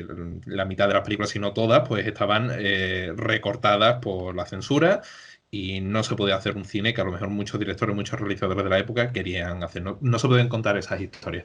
Y muchos de esos realizadores, pues, ¿qué hicieron? Pues migraron a otros países, se exiliaron y allí fueron donde hicieron sus producciones. Y a mí me gustaría enfatizar un poco el cine que hicieron en su momento directores como Jeff Franco, directores como Chicho Ibáñez Serrador, que aunque hizo un par de películas, no es que fuera una filmografía muy extensa, pero sí es uno de esos grandes cineastas españoles que estuvieron ahí. O, por ejemplo, la figura de Paul Naschy, que es uno de nuestros actores más internacionales. El hombre hizo una barbaridad de películas con figuras del cine que hoy en día son de los mejores actores que ha habido en la industria internacional. Y él estaba ahí. Y sin embargo, pues hay figuras en nuestro cine que dentro de lo que es el cine cutre han tenido su papel, porque aquí en España las circunstancias eran las que eran, pero luego no se les ha sabido dar el valor a lo mejor que tienen, o sí, o sea, no sé, en vuestra opinión, si conocéis a estos hombres. Yo creo que no Yo, se con- yo conozco un proyecto que sería interesante ver porque, como estás diciendo, muchos de esos autores después han tenido una influencia increíble en los directores que hoy día están operando en nuestro país. Sí. Ale de la Iglesia, Almodóvar es un gran, aunque no mucha gente no lo cree, es un gran consumidor de cine B y de cine Z. Es decir, Amenábar, Bayona, todos esos cineastas han consumido Ibáñez Serrador y todos los autores que has nombrado. Y creo que hay un proyecto que pasó casi desapercibido, que a mí me parece no un proyecto enorme, pero sí un proyecto bastante interesante, que era una serie de cuentos, de relatos, que se hizo en producción de Mediaset y Chicho Ibáñez Serrador, que no recuerdo ahora el título, pero que, por ejemplo, juntaba a Alex de la Iglesia. Claro, un relato de terror dirigido por Alex de la Iglesia y producido por Chicho Ibáñez Serrador, que es una influencia suya, yo creo que es algo como mínimo interesante. Puede ser bueno, puede ser peor o mejor. Y creo que ese proyecto, en serio, búscalo, es un proyecto, voy a buscar el título ahora, pero vamos, que es de 2005-2006, Chicho Ibáñez Serrador, junto con Mediaset, produciendo relatos de terror dirigidos por grandes personalidades de nuestro cine de hoy día. Y creo que es un proyecto que como mínimo es interesante. Y que creo que hay que verlo porque es una unión del pasado y el presente del cine español en un proyecto que diría que es prácticamente único. Sí. A mí, además, hay una cosa que me gusta mucho del cine, digamos, influenciado, el cine español influenciado de esa época, y es que se atreve con algunas cosas que ni siquiera a nivel internacional se han atrevido. Un ejemplo de ello es, para mí, La herencia de Valdemar. La segunda película es olvidable, no, lo siguiente, pero la primera me parece un ejercicio muy interesante de lo que se llamaría el terror cósmico, el terror Lovecraftiano, que se lleva intentando hacer años y años y años en otros países y no logran terminar siquiera los proyectos la mitad de las veces, y la otra mitad no salen. Y sin embargo aquí tuvimos la valentía, pues, de sacar películas de ese tipo. Alex de la Iglesia ha tenido muchísima influencia de ese cine, sin lugar a dudas. Pues es que no sabría ni por dónde empezar. Pero a mí me parecía muy divertido que en esa época incluso había cine que se rodaba aquí en España, literalmente encerrados en un castillo, una comunidad privada de gente, de cineastas, y que luego la película la enviaban a otros países para poder hacerla. De hecho, O sea, muchas producciones se hacían, era muy bonito. se hacían dos montajes. Uno era para distribución española, con los cortes de censura y tal, y otra era para distribución internacional. O sea, porque eran en películas que eran imposibles de mostrar. O sea, había un plano en el que se veía ligeramente un pezón femenino y ya lo cortaban, y es que es normal. De o sea, hecho, eso se ve ahora cuando las han empezado a reeditar esas películas en DVD en España. Muchas no tienen el doblaje, entonces, claro, no pueden repetir el doblaje porque muchas hacían en veces inglés, o el se actor, hacían en o el inglés o actor en original francés. de doblaje está muerto o no sé, o ya no trabaja Nadie o lo va a que poner sea, dinero pero para claro. redoblar una Por, película. por ejemplo, la versión que tengo yo en DVD de Vamos a matar compañeros, que sabéis que es mi película favorita prácticamente. Vamos a matar compañeros, es del año 70, o sea, entraba dentro de franquismo, eso que se rodó en España con capital español y todo. Y de hecho, dos de los protagonistas son españoles, pues son José Bodalo y Fernando Rey. Pero el caso es que tú ves claramente cuando estás viendo la película en DVD, si la estás viendo doblada, que cuando, por ejemplo, cuando hay mujeres que no salen vestidas hasta aquí, o cuando hay insultos o palabrotas, esas partes están en italiano, aunque tú te la pongas en español doblada. Claro. Entonces, hay una escena buenísima, buenísima, que llega Franco Nero, porque está ocupada la única habitación del hotel por un matón así gordo, tal, amenazante, muy rudo. Entonces de repente se acerca Franco Nero a él mientras está comiendo en el restaurante y le dice algo así como, perdone, su madre es una prostituta.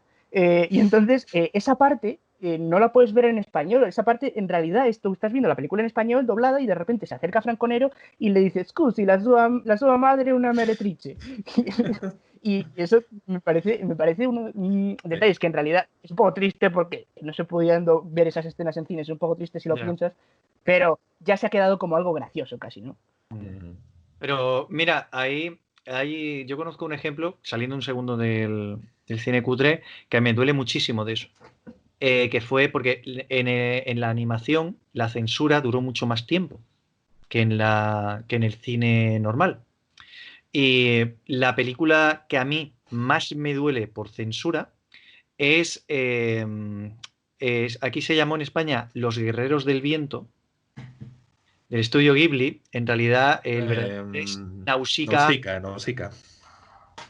Nausicaa se estrenó en España, creo que fue con 40 minutos menos, con el metraje cambiado e cambiando incluso la temática de la película. Literalmente ni siquiera iba de lo mismo. Terrible, terrible. Por cierto, encontrar una versión que esté todo bien, en español o en inglés, pero todo completo, porque en inglés, porque esa censura viene de Estados Unidos, o sea, fue censurada así en Estados Unidos, no en España. En España le recortaron un poco más. Es prácticamente imposible, hasta el punto de que el propio estudio Ghibli, cuando se enteró del tema 10 o 15 años después, sacaron otra edición, pero no pisó España. Bueno, yo creo que hubo un reestreno hace poco, de hace unos 5 años, de Nausicaa en un no, estudio. Nausicaa no fue de la princesa Mononoke, si no recuerdo mal, que me puedo equivocar. Bueno, y yo sé que no has querido, que antes puntualizaste fuera de cámaras que no querías contar anécdota, pero esta anécdota quiero que Ale y Carlos lo sepan. ¿Qué fue lo que el estudio Ghibli hizo cuando se enteraron de los recortes en Estados Unidos? ¿Qué fue lo que les mandaron, Jordi, a los productores americanos? Ay, no me... ¿No te acuerdas? Una katana. Mira que es un anecdotón, me acuerdo que es un anecdotón. Ha dicho Carlos, fue una katana, les mandaron una... Sí, le enviaron una katana, es verdad. ¿Tienen recorte, pues? Eso era una katana. Si a ti un japonés de más de 50 años te envía una katana, amigo mío, estás en un problema. Gordo. ¿Vale? Ve haciéndote un seguro de vida, básicamente. Bueno, y a mí creo que ya hemos estado durante mucho tiempo, no mucho tiempo porque podríamos estar hablando de cine cutre, yo creo, horas y horas básicamente, pero lo fundamental yo creo que lo hemos tratado, y me gustaría, antes de cortar el programa, si os parece, si queremos estar otra hora hablando, yo por mí encantado, ¿sabéis? Pero me gustaría que cada uno de vosotros me dijera un título, aunque ya más o menos lo hemos juntado antes, pero sabiendo todo lo que hemos hablado y tal, igualmente y tal. Un título en especial que queréis que la gente que nos escuche, que nos lea, que vea este fin de semana o cuando quiera sobre esta temática en particular. Yo voy a hacer 2 recomendaciones, y ya tirando ya por el cine español, aunque no de la corriente que tú estabas haciendo. Yo hice Roque 3, creo que es maravillosa. Rocky es una comedia. Yo hice Roque 3. Yo hice Roque, vale. Sí. Esa es un clásico español. Es muy bizarra. Que es muy bizarra, es cutre, porque sale Pájaro y Esteso haciendo españolada de la época, además. No hemos hablado de eso realmente. O sea, la época del Destape también sacó un montón de producciones de bajo coste español. Cualquier excusa era buena para sacar un pecho. Eso es así. Y yo creo que Isa Roque 3 es encima una corriente de vamos a parodiar a Rocky. Y creo que resume bastante bien todo lo que hemos hablado en este programa, de la serie B y de los conceptos de dónde nace el cine cutre. Y así en formato inglés, pues creo que el nombre americano, la comentaste con Jordi. Creo que si a alguien le gusta mucho la carrera de Carpenter, seguramente no haya visto Fantasmas de Marte, y creo que es maravillosa para ver por qué Carpenter dejó de hacer películas. Fantasmas de Marte creo yo que es de 2003, 2004. Es de 2001, si no me equivoco. Sí, tampoco puedo rezar. El protagonista es Ice Cube, para quien le gusta el rap.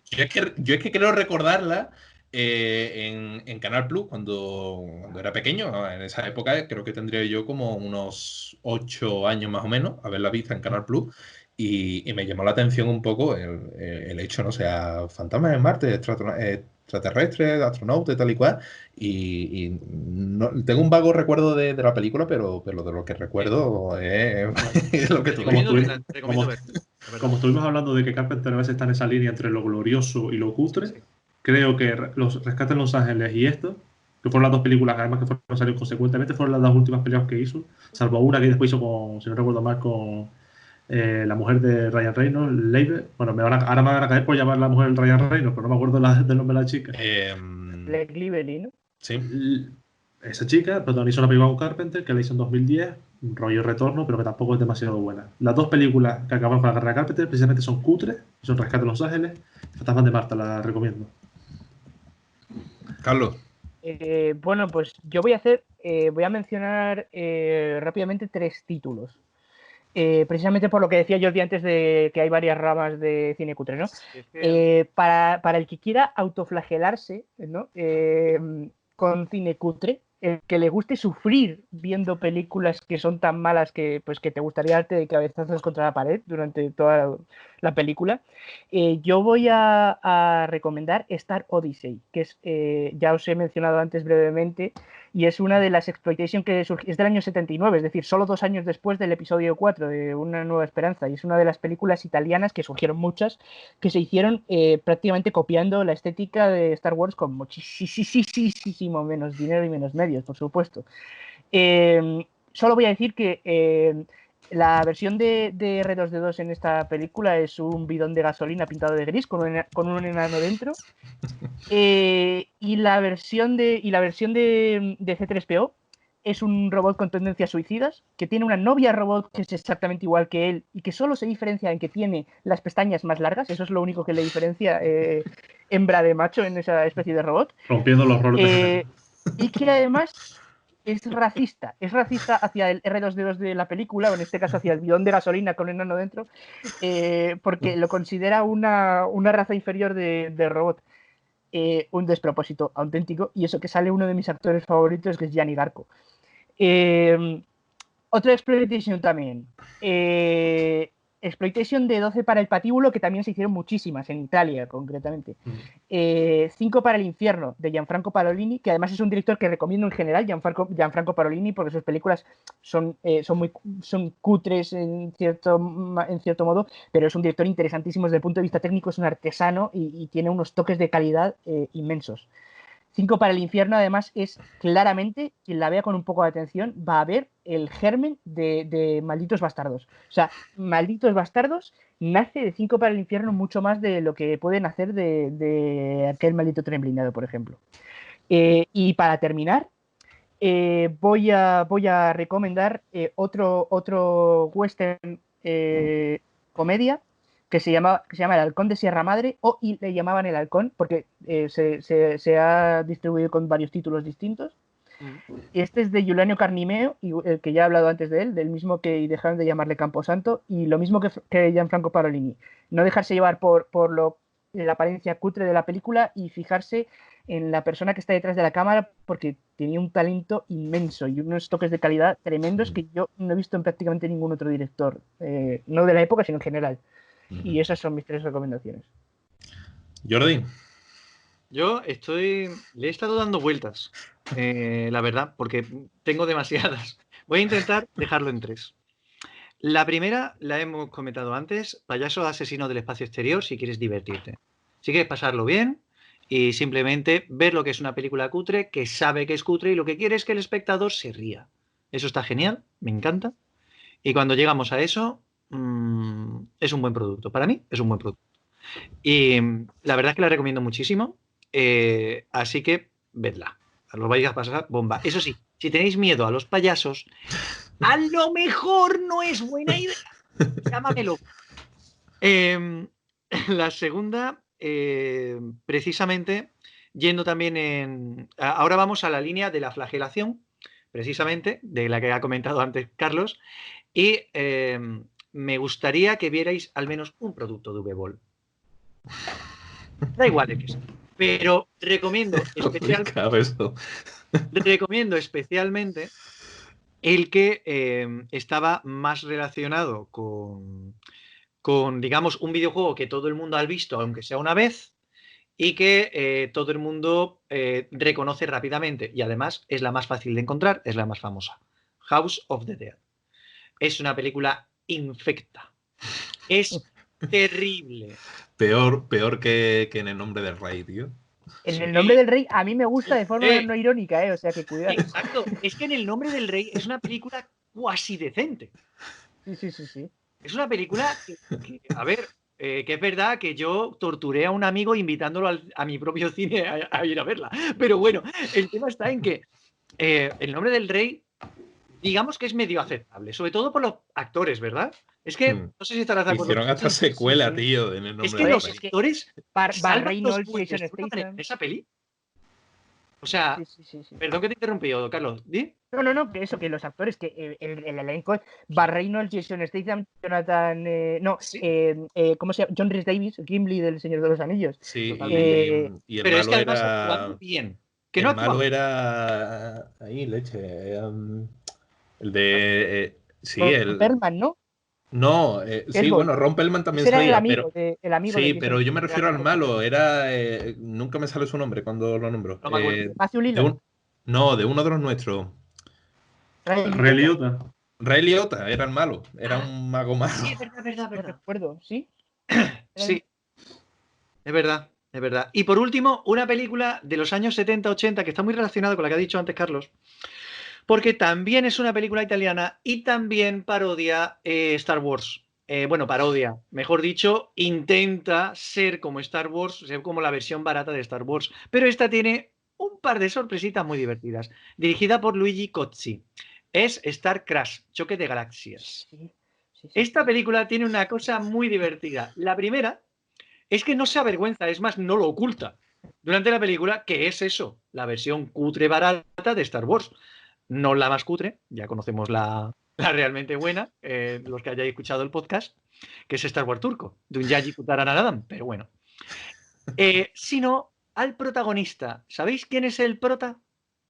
Es que no te quiero hacer, o sea, no quiero quitarte Bueno, que lo diga, el gusto que lo de diga. decirlo. No, que lo diga Jordi. Pues amigos, el protagonista después condució un coche muy chulo. David David Hasselhoff. Christopher Plummer. Es además con unos planos acentuando ese pelazo de haber metido los dedos en el enchufe, que no son ni medio normales. Es una película alucinógena, así que os vais a divertir mucho viéndola. Y además eso, busca la comedia. Pues yo creo que, ya tocándome a mí, por una parte, yo voy a recomendar también tres. Por una parte voy a decir la más reciente que creo que he visto, que es Hobo with a Shotgun, que lamento haberlo visto hace tan poco tiempo porque es que me pareció asombroso. O sea, es una película que, bueno, que Jordi la sabe cuál es y seguramente vosotros dos también. Quien no lo sepa, es una película que nació como un falso tráiler en Greenhouse, lo hemos comentado antes, y la protagoniza nadie más y nada menos que Rutger Hauer, o sea, que es un actor que también que una de las cosas que Jordi y yo hemos comentado un par de veces, cómo es posible de que actores que sean considerados por el gran público, por la crítica, como pesos pesados de la industria participen en este tipo de producciones. Bueno, pues Rutger Hauer participa aquí y la película, la verdad, se deja bastante ver. O sea, tampoco dura mucho, dura 1 hora y 20 y es un auténtico festival de locura, de sangre, de todo, pero es una película que es bastante entretenida después de todo. Y no está mal hecha, ¿eh? Para ser una película de serie B y tal, no está mal hecha para nada. Y luego, antes he comentado eso, de que para mí el sumum del cine cutre de los años 2000 fue casi 300, o sea, pagué, lo he comentado antes, pagué una entrada por ir a ver esa película, solo había 4 personas en la sala contando conmigo y con mi padre, y es que me parece, o sea, de todas las parodias que hubo en aquella época, me parece la mejor sin duda, o sea, ya no solo por el grado de cutres que tenga, sino ya a título personal, o sea, es que cuando yo recuerdo cuando vi 300 en su momento, la de Zack Snyder, la buena, yo pensé, de esta película tienen que sacar una parodia segurísimo. Y a los 2 años sacaron casi 300 y les supliqué a mis padres de ir al cine a verla solo por tener el gusto de decir eso, de que había visto una parodia de ese calibre. Y después hay muchas, Scary Movie tal y cual, de ese tipo que podría recomendar, pero o sea, ya creo que de una forma u otra la hemos visto todo. Y ya luego quería enfatizar en un tipo de producciones que supongo que también a la larga todos hemos llegado a ver alguna en algún momento, que son, y de las que desde otro punto de vista también podríamos haber hablado, que son las TV Movies. Estas no son TV Movies al uso, pero lo son.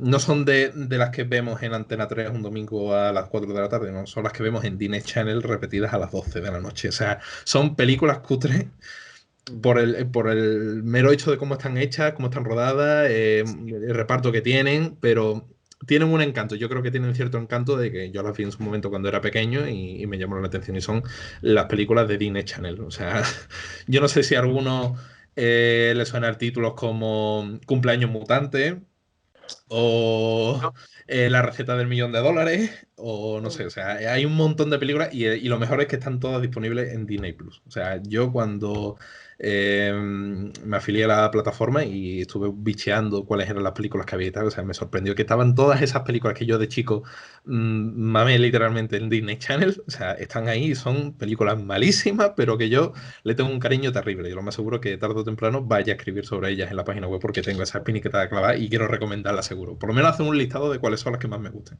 A mí de esa me resulta, del género TV Movie, siempre me ha resultado muy divertido las producciones dedicadas a Antena 3 a las 3 de la tarde, esas películas que se auto-spoilean en el título, ¿no? De enfrentada a un dilema. De el cuñado me mata. No, ese tipo de...